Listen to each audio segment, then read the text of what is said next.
Brains are small. But who's the dumbest one of all? True, none of them are in Mensa, but who's the most densa? She does not want to be the first lady anymore. Thank you. She destroyed the rose garden. Who hates Christmas? Melania Trump hates Christmas. She doesn't want to decorate for Christmas. She doesn't want to. She doesn't want to sleep in the same room with him. She can't tolerate him, and she doesn't. You don't know all that. That's why I say it. This is Vili. Welcome back to my channel. If you are new, then subscribe. Melania Trump just trigger a massive legal earthquake that's got the entire media spectrum on edge for years. She's been endlessly fascinating. And let's not sugarcoat it, a frequent target for criticism, especially on platforms like The View. But now, it seems the game has completely changed. There's an unmistakable buzz in the air, with headlines exploding across every media outlet imaginable. Is it possible that Melania Trump has secured an astonishing $900 million in a defamation lawsuit against Sunny Haston of The View? This groundbreaking news has sent tremors through the corridors of media powerhouses, with no one feeling their reverberations more acutely than media personality. Greg Goodall, fasten your seatbelts. This story is set to unveil the intense power dynamics and the thrilling confrontations of legal battles in an era dominated by instant reactions and high drama television. Here's some news for you. The former First Lady has been noticeably absent on her husband's campaign trail, but she just made a stop on Fox News to promote her new memoir. Apparently, she's answered personal and political questions. Take a look. American people need to decide what they really want. Maybe some, strong tweets, but everything else great for this country. So what do you love most about your husband? His being, his humor, his personality, his kindness. He's very special. His positivity, his energy, it's unbelievable. So we have a beautiful relationship. What do the two of you like to do for fun if you're not working? To have dinner, sometimes quiet dinner or dinner with friends, and listen to the music, all kind of different musics. I hear he likes to be the DJ. He likes to be the DJ, and it's very fun now. That thing needs a laugh track. It needs a laugh track. Before this legal spectacle erupted, Melania Trump orchestrated a deliberate return to the spotlight, appearing on Fox News under the guise of promoting her new memoir.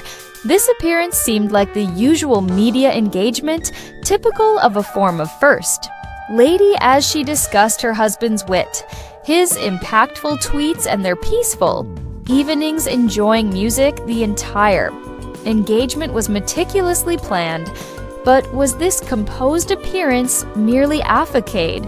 Looking back, some are now pondering if this interview was not just a book promotion, but a carefully timed strategic move to re-enter the public discourse just as a major legal revelation was about to be unleashed. This was a quiet yet powerful signal of her influence. Before she might have completely changed the game, the fire seemed to have been lit by Sunny Hasharp comments on The View, well known for her straightforward and often harsh opinions. Haston didn't hold back when it came to Melania Trump. She didn't just see her is. She threw serious accusations, calling Melania a fake host, and went even further, suggesting that Melania's entire public image as First Lady was crafted from lies. These were not just casual comments during a lively discussion. These were intense personal attacks that were broadcast to millions of viewers. The reaction on social media was immediate and fiery. Some people cheered Haston for being honest and bold, while others were furious, defending Melania against what they saw as unfounded and cruel attacks. But no matter what people thought, it was obvious Melania Trump was not going to ignore these allegations. This was no ordinary criticism. It was seen by her as defamation on a grand scale involving very sensitive topics and well-known figures. So the legal battle began. Melania filed an enormous $900 million defamation lawsuit on amount so huge that it made news headlines everywhere. Legal commentators were shocked. Suing for defamation, especially for someone famous, is extremely difficult, and suing for such huge amounts of money is almost never heard of per. Perhaps it's Sonny who mastered the art of making idiots look smart. Now, The View could ask a mirror who's the dumbest one of all, but there's no way that glass doesn't shatter. So instead, let's check out this clip from Monday's episode of The View when the ladies put their science caps on and discuss the solar eclipse. I know, right? I mean, I have to say, Karen Dupiche, our wonderful, one of our wonderful makeup artists, when the earthquake was happening, she put her coat on and she was like, Jesus is coming. I'm out. I'm out. I'm leaving. We've got a solar eclipse. We've got the earthquake. Ran down the hallway. The rapture is here. The lawsuit became the center of media attention. Could Melania really win this case? Could she actually get such a massive amount of money? The lawsuit quickly became more than just about Melania Trump herself. It turned into a significant event in legal history. Involving public figures, the situation rapidly evolved into a critical battleground over foundational issues. Questions surged where, should we set the boundaries of free speech? What level of responsibility do media figures bear when their words target public figures? The air was thick with speculation. The stakes soared to unprecedented heights, and the media industry itself came under rigorous examination. The View, a show celebrated for its fearless opinions and dynamic discussions, suddenly found itself in the midst of a tempest. Producers, presenters, and legal teams were thrust into a frenzied mode of damage control. Official statements were swiftly released. Strategic legal plans were quietly crafted and debated in sequestered meetings. The backlash was intense and multifaceted, emanating from Milan's ardent defenders, as well as critics who felt that The View had finally gone too far. The pressure was immense. Could it be that The View, often praised for its daring perspectives, had misjudged the situation? This time, had they grossly underestimated Melania Trump's determination to strike back and do so with formidable force? This lawsuit compelled everyone to reevaluate a pivotal question in our modern world of instant media and unfiltered commentaries. Are there still real repercussions for the words spoken on air? Then the verdict was announced. It was nothing short of a legal bombshell. Melania Trump emerged victorious, and it wasn't merely a token win. She was awarded a staggering $900 million in damages. The news echoed across all forms of media. Legal experts, seasoned media commentators, and the public at large were left in disbelief. Lawsuits of this magnitude are exceedingly rare. That you would have to be sitting here defending him. You never thought about that, but I'm not surprised in one way, because a lot of people, they're against my husband, and he's run for president, so nothing surprised me. It's got to be hard though, and it's got to be a difficult thing. In one way, it's hard because press, it's very dishonest, and it's a lot of lies that they've written also about me as my husband. And you need to defend yourself. Successful defamation claims by public figures are even more unusual. The judicial ruling wasn't just about the substantial sum of money, it was profoundly about the underlying message. It conveyed. The court categorically stated that hosts' remarks were not mere protected opinions, but were defamatory, demonstrably untrue, and damaging. This wasn't only a victory for Melania, it marked a potential turning point for how the media might handle high-profile figures moving forward. Almost instantly, the conversation shifted. It was no longer just about what could legally be said, but about the severe and costly repercussions of making such statements.